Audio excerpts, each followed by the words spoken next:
Hi guys, welcome to my channel Total Angrezi by Vidushi. Before we move ahead, do subscribe to my channel, hit the bell icon to never miss an update and do give me a thumbs up if you like the video.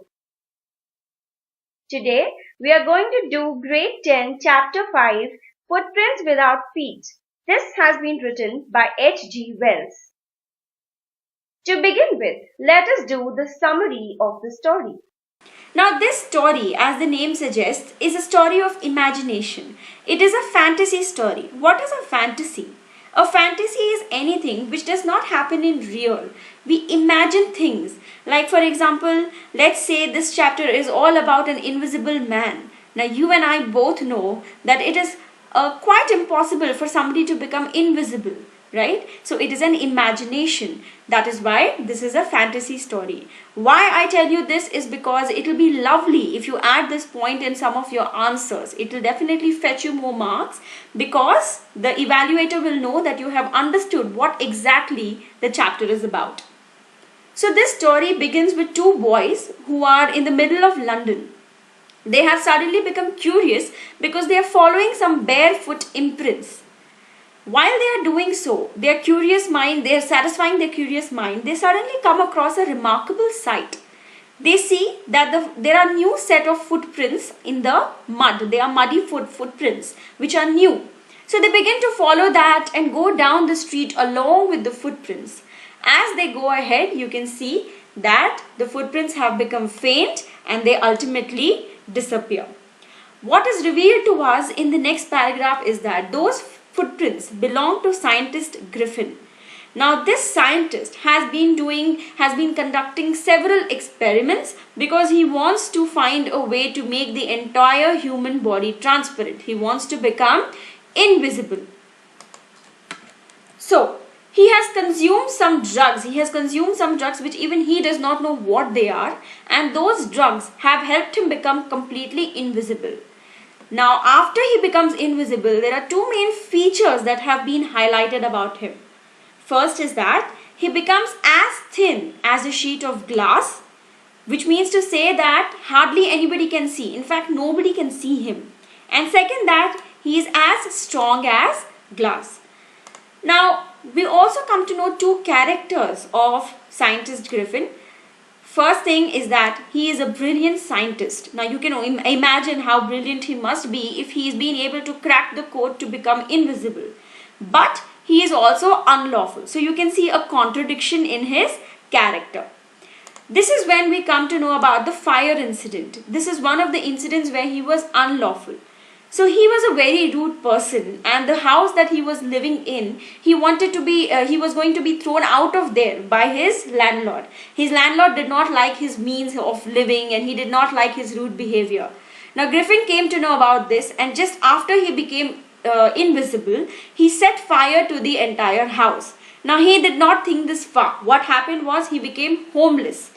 Now, if he would wear clothes, he would be visible, and that is why he had to roam around naked. With great difficulty, he escaped the boys, but like I said, it was cold. It was bitterly cold because this incident takes place in January. To find some warmth, he steps into a store because he wants to get some clothes and he wants to feed himself. So he gets himself warm clothes, shoes, a widely brimmed hat and an overcoat. All of this make him visible. Now he stays inside the store even after the store is closed down. He feeds himself on some cold meat, some coffee which he steals from the store. He also gets himself some sweets and wine which he steals from a grocery store, and then he goes and sleeps on a pile of blankets. Unfortunately, he oversleeps. The next morning, when the assistants and when the associates of the store come inside, they find this man who is completely covered sleeping in their store. So what they do is they chase him. While he is being chased, there is only one way for him to escape, which is that he has to undress. So he undresses, he becomes naked again, and that is why they cannot find the invisible man. So he escapes. He thinks of Drury Lane, which is the center of theatre world in London. He goes there to get himself extra accessories so that he could cover up completely. He did not want there to be a gap between his head and shoulders. So what are the accessories he finds along with the overcoat and the hat? He finds bandages to cover his forehead, dark glasses, a false nose, some whiskers, and like I said, also the large hat. He didn't have any money to pay for all of this stuff, but he took advantage of being invisible. He attacked the shopkeeper and he escaped from the store. Now he had done a lot of things in London. He had done a lot of things in that particular place in the middle of London. That is why he takes a train and he escapes to the village of Iping, which is where the story continues. As soon as he reaches the village of Iping, he books 2 rooms in an inn. I hope you know what an inn is. It is a small version of a hotel with much lesser facilities than an actual hotel. Now, this is a very unusual event for the hotel owners, the inn owners, as well as for the people there, because firstly, he is a stranger, and secondly, it is the winters. Now, people do not wander about in the winters, in such bitter winters, and is definitely not a stranger. This sets all tongues wagging. Now, this is a phrase. The meaning of this is that it sets about some gossip amongst the people who are living in the inn and amongst the inn owners. They are talking amongst themselves about who this person could be, why is he here, what are his intentions, etc. So this is all gossip. It does not have any concern with anybody, but yet they talk about it. That is the meaning of set all tongues wagging. We come across Mrs. Hall. She is the landlord's wife, the innkeeper's wife.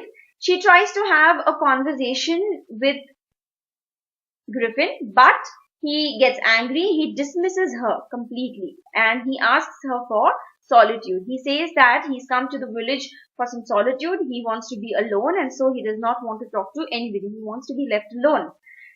He also gives a reason for looking the way he looks. He says that he has met with an accident, which is why his face is bandaged.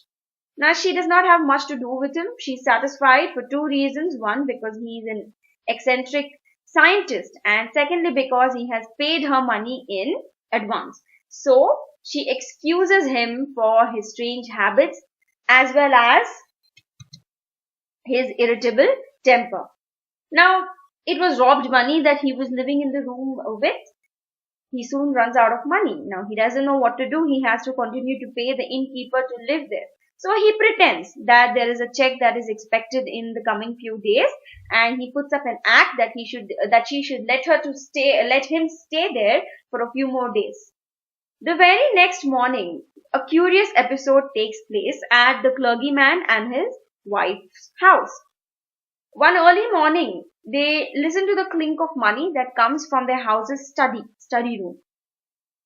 They come into the room, fling open the door, and they attack the man with a poker in the hope to catch somebody. Both of them look fervently all around, but they're not able to find anyone. They look behind the curtains, they look under the study, they look everywhere in the room, but they are not able to find anybody. The entire next day, the clergyman keeps using these words that whatever happened was an extraordinary affair. He is not able to try and get his head around what happened. They surely heard the clink of money. They have been robbed. There's no money left, but they couldn't find anybody to catch. Immediately after, the room incident takes place. Now, you need to remember the incidents. I use the arrow format in order to help me remember the story. And I would suggest everyone to do the same, because you cannot, once you have read the story completely and have understood what happens after what and what the story is about, you just need these arrows to remember what happens after what. What happens in the room is that Mrs. Hall and her husband, they find that the strange scientist's room door is open, and they find his clothes and bandages and everything lying here and there. This means that he is invisible at that point of time. Immediately she hears a sniff near her. The next event that happens is that the hat that he used to wear is flung on her face, and finally he throws the chair at both of them in order to push them out of the room. He is angry that they have come into his private space. She was so scared that she fell in hysterics from the stairs, and she begins to feel that the furniture in the room was haunted, which is why it was flying around here and there. The neighbors around the inn even suspect that this is a case of witchcraft. It is a kind of sorcery. Now everybody starts suspecting Griffin because he finally comes and gives Mrs. Hall the money that was pending. They start thinking that, there is the money has been stolen from the clergyman's house, and the immediate next day they come across this haunting event, and then Griffin comes and gives them the money. So she calls for Constable Jaffers, she and her husband, but she is not able to wait till the time Jaffers can come and interrogate the man. So she starts questioning him. She starts asking him questions such as, how did you come out of room that was locked from inside? What happened in your room? Why were all your clothes lying here and there? Etc. etc. Now you know that Griffin is a man of short temper. By now we have established that fact. He was infuriated, and in a fit of fury what he does is he starts throwing all his accessories. He throws his bandages, he throws his whiskers, the hat, his fake nose, all of that. He throws it. Now what has happened is he's just a man with a coat and shoes, and there is nothing on top. So people at the bar, they start seeing a headless man. In the meantime, Constable Jaffers arrives, and he's also surprised because the duty given to him is to arrest a headless man. How will he do that? It's practically impossible. But he is bound by the magistrate's order. He has to do his duty, and he starts chasing him around. He starts chasing Griffin around to chase him and hold him and arrest him for all the events as a suspect. He does what he always does. Griffin starts undressing and he becomes completely invisible. So now he is completely in a jiffy as to how he can arrest an invisible man. He cannot see Griffin, and Griffin gives him a few blows, that is, hits him here and there, and then finally knocks him down unconscious. Everyone else at the bar are also very nervous and excited at the same time. They try to help to catch the invisible man from whatever little, events they can see here and there, but they are unable to do so successfully, and Griffin escapes from there as a free man. Now, as abruptly as the story ends, this is indeed the end of the story, that they are unable to catch this invisible man and he escapes from there free. Let's move on to the next section of this video. This is what I call Vocabo Words, because I believe that literature, we learn literature, we listen to literature, we read literature stories so that it has an impact on our language. There should be some learning from it. The agenda of it should not be only to answer questions in an examination. The agenda from this is that there should be a learning. So there are 6 words that I found in this story which I wanted to add to my Vocabo Words section. The first word is imprint. An imprint is an impression or a mark. For example, her feet left imprints on the floor. You can find this in the first paragraph of the story, which says, the 2 boys started at surprise at the fresh muddy imprints of a pair of bare feet. The second word is bewildered, which means completely confused or uncertain. For example, I was bewildered by the prices at the mall. You can also see this line in the same incident with the boys, that the bewildered boys had been following a scientist, etc., etc. The third word is callously. Callously means to not care about others' feelings. For example, his callous comments about her fashion hurt her feelings. In the story, the exact line is, he callously attacked the shopkeeper from behind, and so on. So this occurs at the theatre center. The fourth word is eccentric. Eccentric has 2 meanings, extraordinary or slightly strange. In the context what we are studying, it means extraordinary. For example, I have an eccentric memory power, which means I have an extraordinary memory power. In the story, this line occurs, satisfied that her guest was an eccentric scientist, and so on. This is the part when she accepts Griffin for being so strange and for having such an impatient behavior because he was an eccentric scientist, and also that he pays her in advance. The 5th word is hysterics. Hysterics means extremely emotional or loss of control. Example, The widow was in hysterics when she found her dead husband's letter. In the story, this is the exact line. Mrs. Halls fell down the stairs in hysterics. The last word is witchcraft, which means magic, sorcery, or black magic. For example, the jealous relatives were suspected of witchcraft. This is a practice that is completely now illegal in England. And this is something that is done out of jealousy, out of revenge. So basically, it's not considered a very good practice.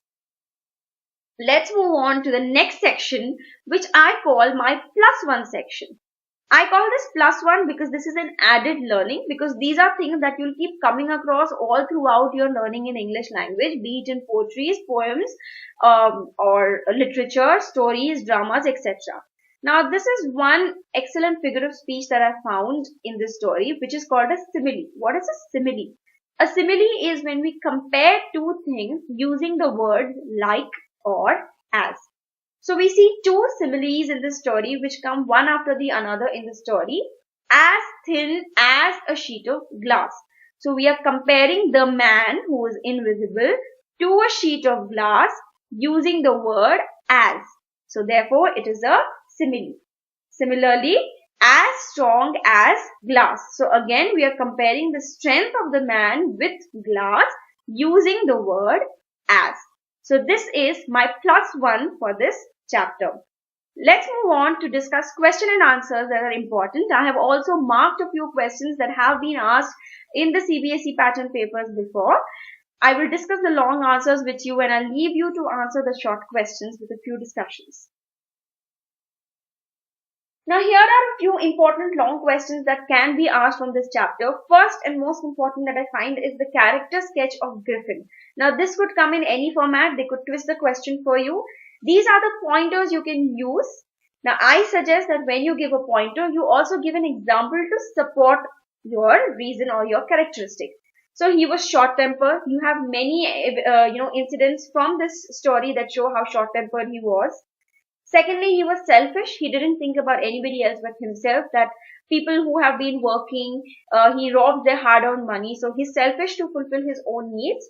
He's lawless. There is no two ways about the fact that he is lawless. He doesn't follow law. He doesn't abide by law. That doesn't take away from the fact that he is a brilliant scientist, and probably this is one of the positive points that you can mention about Griffin, that it is because of his brilliance that he was able to crack a code that made him invisible. That adds to the fact that he was adventurous. He kept on going from one place from one place to another, finding adventures, escaping from one place, going to a new place. So that somewhere suggests that he was an adventurous man. And lastly, we can add the point that he was fond of mystery. He was creating mystery here and there. Nobody was able to find the reason. Nobody knew that there was a fleeing invisible man in the country. So these are some points that you can mention for the character sketch of Griffin. Secondly, they could ask you an imaginative question on invisibility. For example, they might ask you, if you were given the power of invisibility, what are the things that you would like to do?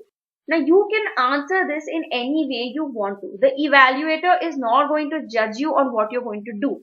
You might say you're going to do robbery. You might say you're going to do some good deeds. You might say you're going to help out some people. You might say something about some new invention. This is an imaginative answer, which means that they cannot judge you for the person you are. What are they going to judge you on? On your sentence formations, on your grammar, basically on your skills or hold on the language. So that is what you need to be focused on. Now, if you can make this a positive thing, that's just a plus point.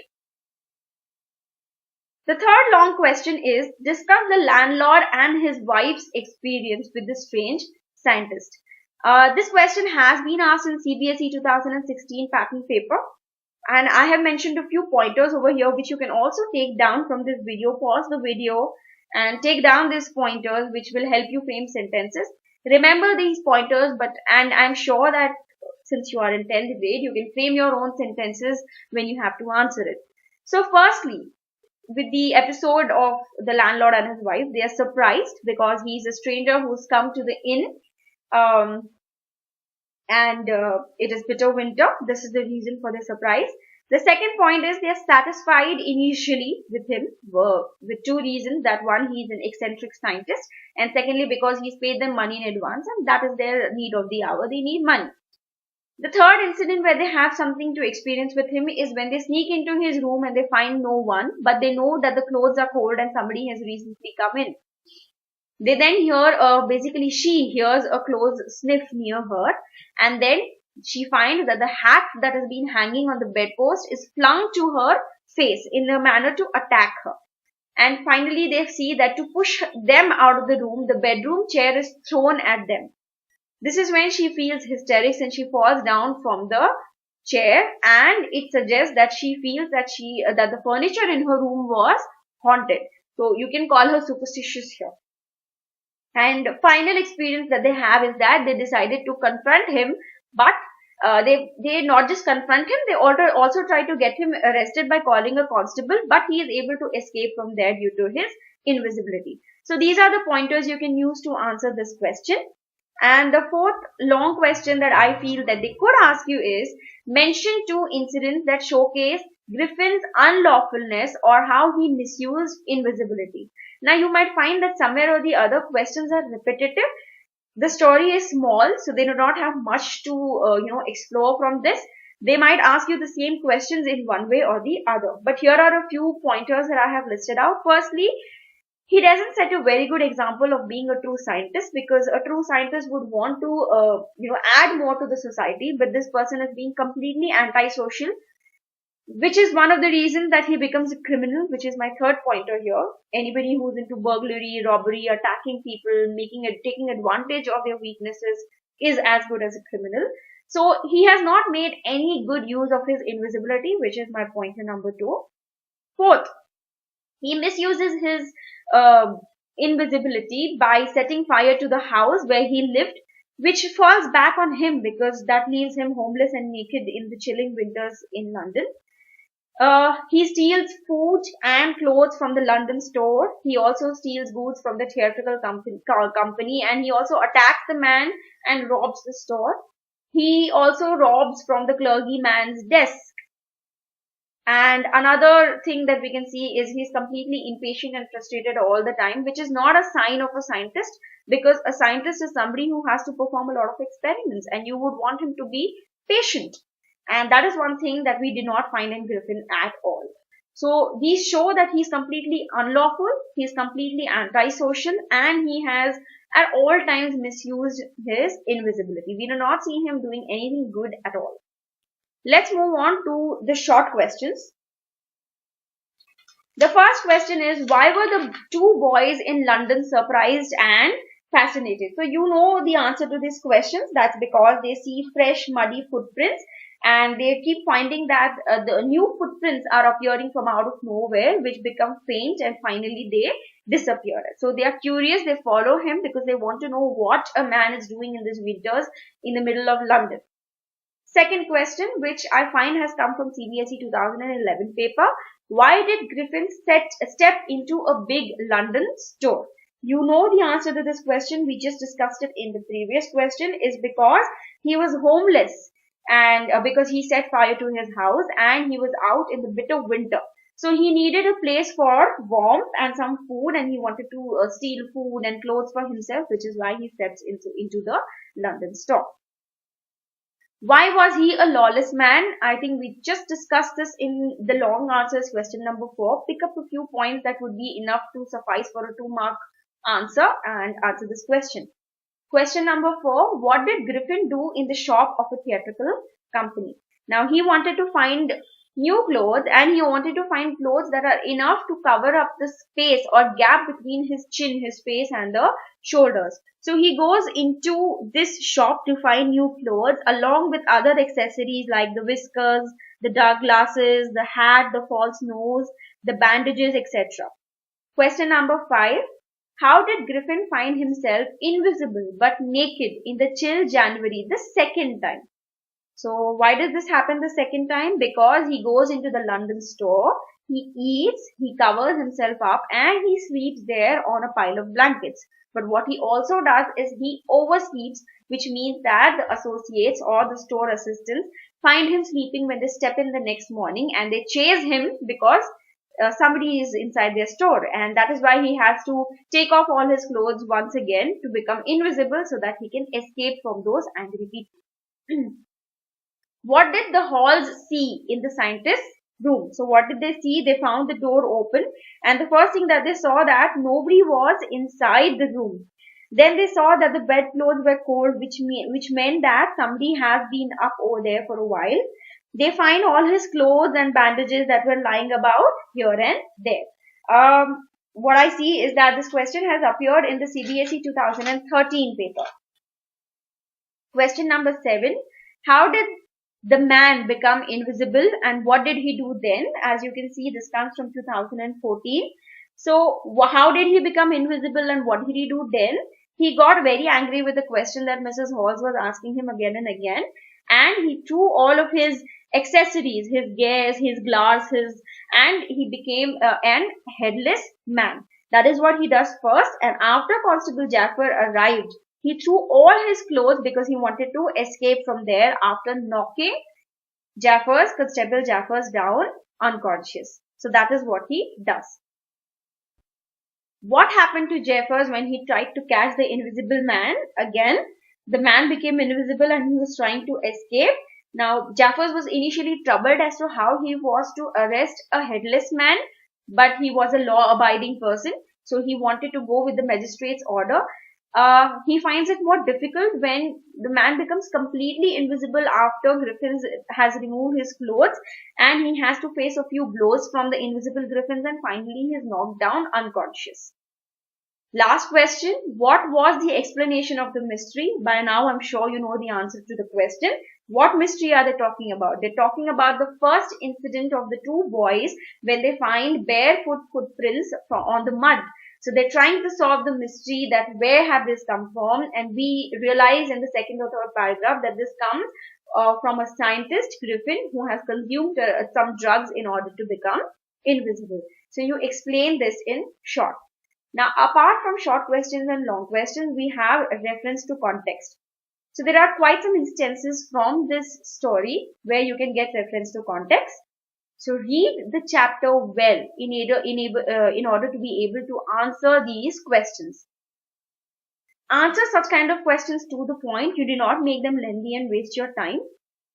I suggest that you watch this video once while you're trying to learn and understand the chapter, and then reuse it as a revision before exams, because I have covered almost everything. So by listening to it once or by watching it once just before the exam of all the chapters that I'm going to be uploading will be a very big help for you to remember. You will not be able to solve questions if you do not enjoy learning English, because it's not just a language for examinations, it is a language for communications that you're going to be using for life.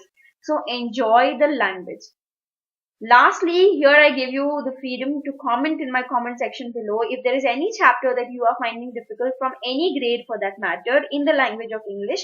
Please leave a comment and I would love to cover that chapter for you. Although I will be covering all chapters from grade 10, but 10, 9, 8. But if there's anything that you want me to do in speciality, and if there's anything that you need instantly, then do comment in the comment section below. Don't forget to give me a thumbs up if you like the video. Bye.